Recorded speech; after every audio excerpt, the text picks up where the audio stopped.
नमस्कार विद्यार्थ्यांनो, मी डॉक्टर गीता अविनाश राशनकर, सरस्वती मंदिर night college of commerce and arts Pune 2 या ठिकाणी मी कार्यरत आहे.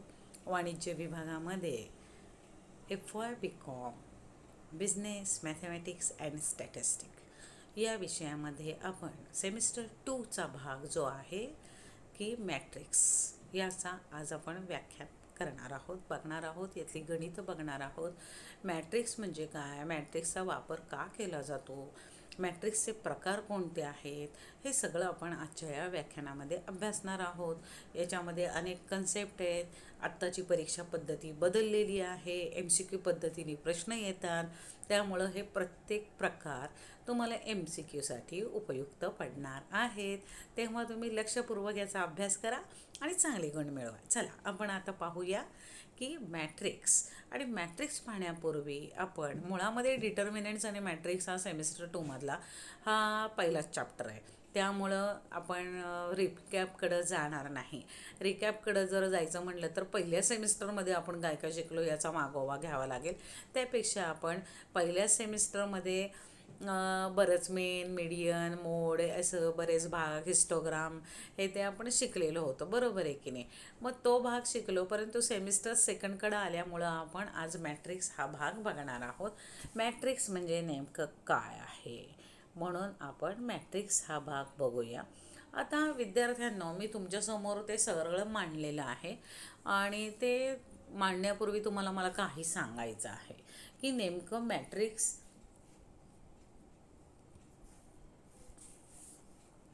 या ठिकाणी मॅट्रिक्स हा एक मांडणीचा प्रकार आहे विद्यार्थ्यांनो.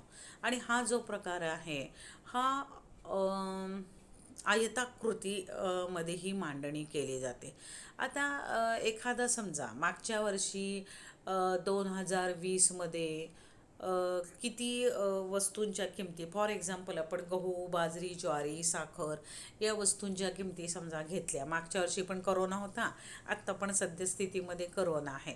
समजा मागच्या वर्षीच्या मे महिन्यामध्ये वस्तूच्या किमती किती होत्या, साखर, गहू, ज्वारी यांच्या किमती किती होत्या असं आपण म्हटलं, आणि यावर्षी किती आहे हे आपण जर लिखाण करत बसलो, मांडणी करत बसलो, मांडायला लिहायला पण कंटाळा येईल, लिहिणाऱ्याला काय नाही, पण बघणाऱ्याला, वाचणाऱ्याला ते सगळं इतकं कंटाळवाणा प्रकार आहे की त्यापेक्षा ती एका विशिष्ट पद्धतीमध्ये जर मांडणी केली तर ॲट अ ग्लास चटकन आपल्याला समजतं की मागच्या वर्षी याच काळामध्ये या वस्तूच्या किमती किती होत्या आणि आत्ता किती आहेत, मागच्या वर्षीपेक्षा वाढली का कमी झाली याचा अंदाजही चटकन घेता येतो. त्यासाठी मॅट्रिक्स पद्धतीची मांडणी या ठिकाणी उपलब्ध असते. आता प्रामुख्याने ही मांडणी आयताकृती असते. या मांडणीमध्ये 2 आडव्या रांगा आणि 2 उभ्या रांगा म्हणजे उभ्या रांगा असतात. आणि या कंसामध्ये ही मांडणी केली जाते. त्यामध्ये जी संख्या असते त्याला मॅट्रिक्सचे घटक असं म्हटलं जातं. मॅट्रिक्सचे जे घटक असतात ते प्रत्येक घटक त्याची आडवी रांग, उभी रांग यांच्या क्रमांकावरून ओळखता येते. आता मॅट्रिक्समध्ये किती आडव्या रांगा आहेत, किती उभ्या रांगा आहेत, त्यांना मॅट्रिक्सचा क्रम असं म्हणलं जातं. आणि हा मॅट्रिक्सचा क्रम प्रामुख्याने M×N या पद्धतीने दाखवला जात असतो. म्हणजे या ठिकाणी M×N या जर संख्या असतील तर M आडव्या रांगा आणि N उभ्या रांगा या पद्धतीने मांडून त्याचा एक कंस केला तर त्या मांडणीला M×N क्रमाचा मॅट्रिक्स असं म्हणलं जातं. मॅट्रिक्समधली प्रत्येक संख्येला मॅट्रिक्सचा घटक म्हणतात.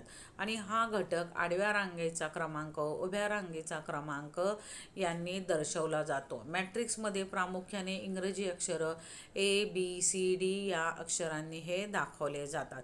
आता प्रामुख्याने हे लक्षात घ्या की आपल्याकडं आपल्या कॉलेजमध्ये इंग्रजी आणि मराठी दोन्ही माध्यमाची मुलं आहेत. आणि मॅथ्स हा 10वीनंतर बऱ्याच वेळेला विद्यार्थ्यांना नसतो आणि त्यानंतर FYला येतो, त्यातही तो शिकायचा, मधली एवढी गॅप आणि अर्थबोध होणं देखील आवश्यक असतं. त्यामुळं समोर जे इंग्लिशमध्ये लिहिलेलं आहे त्याचा अर्थही तुम्हाला कळायला पाहिजे विद्यार्थ्यांना.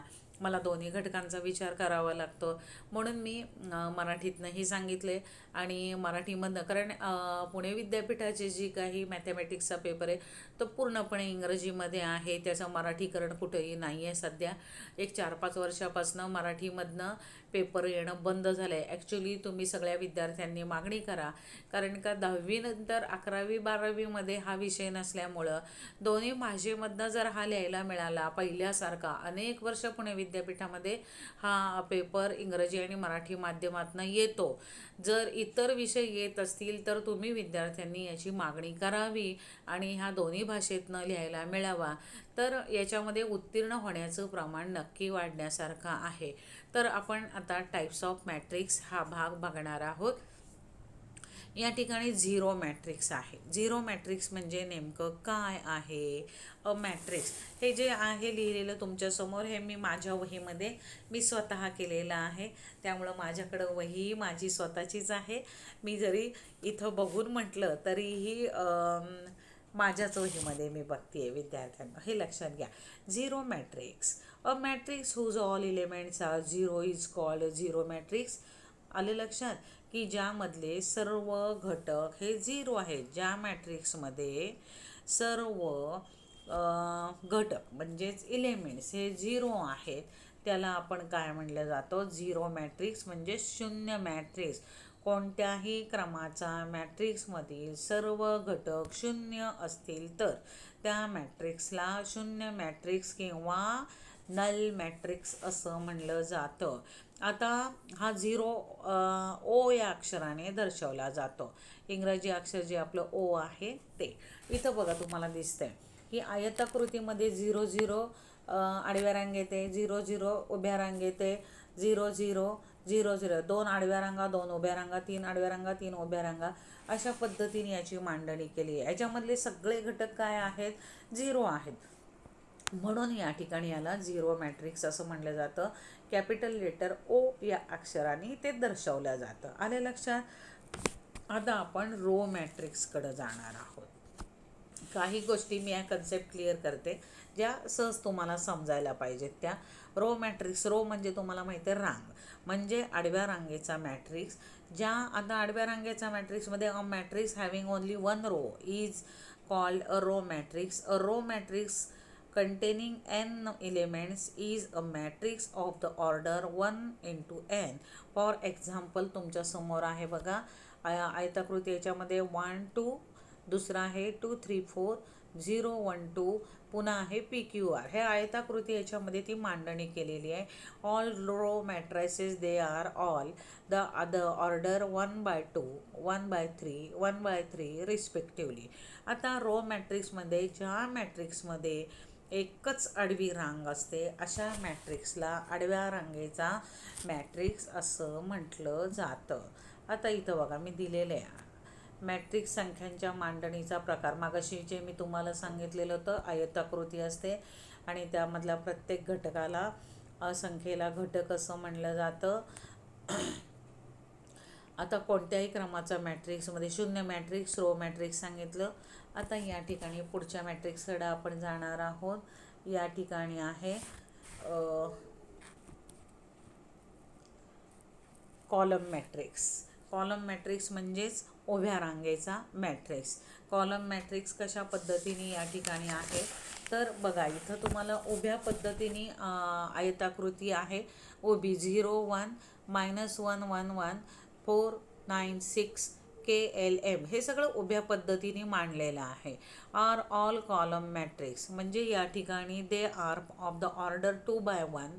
पहिल्या याच्यामध्ये 2 आहे पण उभी रांग एक आहे, मग 3/1 3/1 3/1 अशा पद्धतीने या ठिकाणी हा कॉलम मॅट्रिक्स आहे. नंतर आहे स्क्वेअर मॅट्रिक्स. हे स्क्वेअरमध्ये मांडणी केलेली आहे. All square matrices.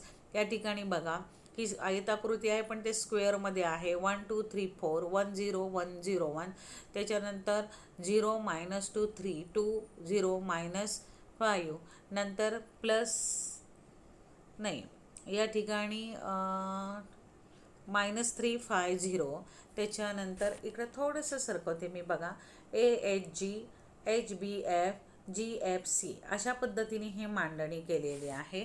म्हणजेच यामध्ये स्क्वेअर मॅट्रिक्स असं म्हटलं जातं की चौकोनामध्ये स्क्वेअरमध्ये सगळे अंक असतात. ज्या मॅट्रिक्समध्ये उभ्या आणि आडव्या रंगांची संख्या समान असते अशा मॅट्रिक्सला काय म्हटलं जातं? चौरस मॅट्रिक्स किंवा स्क्वेअर मॅट्रिक्स असं म्हटलं जातं. इथं तुम्हाला खाली दाखवलेलं आहे मी मुद्दाम मराठीमधनं पण स्लाईड बनवलेली आहे. चौरस मॅट्रिक्स म्हणजे काय आणि कॉलम मॅट्रिक्स म्हणजे काय याची म्हणजे तुम्हाला कधीही तुम्ही हे यूट्यूबवर बघाल तर तुम्हाला त्याची माहिती समजते. त्याच्यानंतर आहे डायगोनल मॅट्रिक्स. आता ह्याच्यामध्ये अ square matrix in which all the non-diagonal elements are 0 is called a diagonal matrix. For example बघा 2 0 0 4 1 0 0 0 minus 1 0 0 1 त्याच्यानंतर 4 0 0 0 0 0 0 0 3 P 0 0 0 9 0 तर P 0 0 0 Q 0 0 0 R P Q R कशी मांडणी आहे बघा त्या मांडणीनुसार. त्याच्यानंतर are diagonal matrices. Note that in a diagonal matrix one or more of the diagonal element may be 0 which all the non diagonal element must be 0. त्याच्यानंतर आहे scalar matrix. A diagonal matrix in which all the diagonal element are equal is called a scalar matrix. एक्झाम्पलसुद्धा तुम्हाला इथं दिलेलं आहे. या ठिकाणी बघा की 3 0 0 3 5 0 0 0 5 0 0 0 5. थर्डमध्ये -2 0 0 0 -2 0 0 0 -2 A 0 0 0 A 0 0 0 आहे. त्याच्यामध्ये जी मांडणी आहे ती नीट बघा. तिला स्केलर मॅट्रिक्स असं म्हटलं जातं. युनिट मॅट्रिक्स आहे 1 0 0 1. आता युनिट मॅट्रिक्स म्हणजे नेमकं काय आहे याच्यामध्ये पण आपल्याला माहिती आहे. त्याच्यानंतर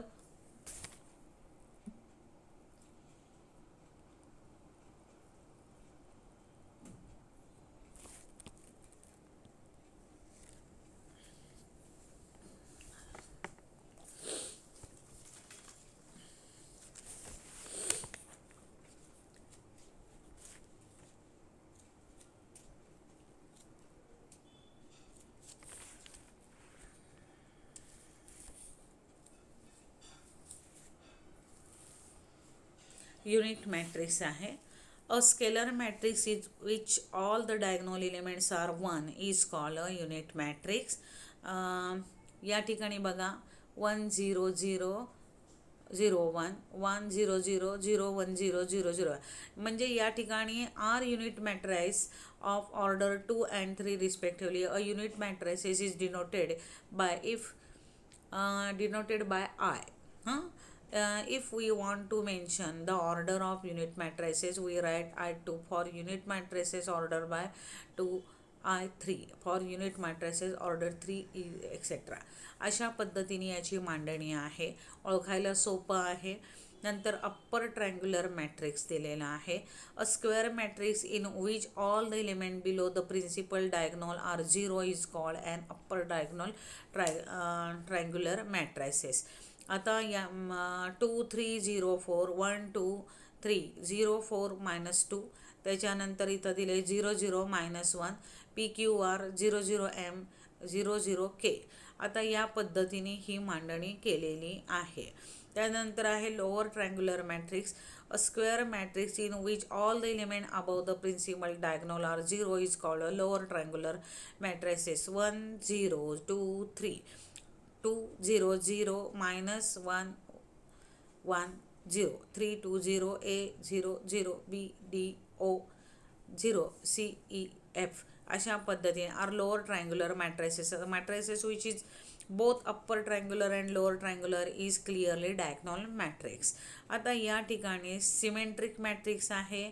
त्याच्यामध्ये square matrices A is equal to बघा तुम्हाला दाखवलेलं आहे ए 11 12 13 ए 21 22 23 ए 31 32 33 अशा पद्धती म्हणजे एक सिमेट्रिक म्हणजे एक बघा 11 आफ्टर 12 नंतर 13 21 22 23 31 32 33 म्हणजे अशा प्रकारची मांडणी आहे. त्याच्यावरनं तुम्हाला ते व्यवस्थित ओळखता येतं. Symmetric matrices square matrices A is equal two is called skew matrices अशा पद्धतीने विशिष्ट मांडणी असते. आणखीन एक भाग आहे ट्रान्सपोज मॅट्रिक्स. ट्रान्सपोज मॅट्रिक्स म्हणजे नेमकं काय आहे की हा सारणीचा एक प्रकार आहे म्हणजे मांडणीचा. The matrix obtained from a given matrix A म्हणजे interchanging its row and column is called the transpose of A transpose A is denoted by A. म्हणजे या ठिकाणी तुम्हाला जी मांडणी दिलेली असते ती तुम्ही चेंज केली तरी त्याचा क्रम मात्र काय करायचा असतो तो तसाच असतो. तो कशाने दाखवतात एने दाखवतात. इथं मी तुम्हाला दाखवते विद्यार्थ्यांना.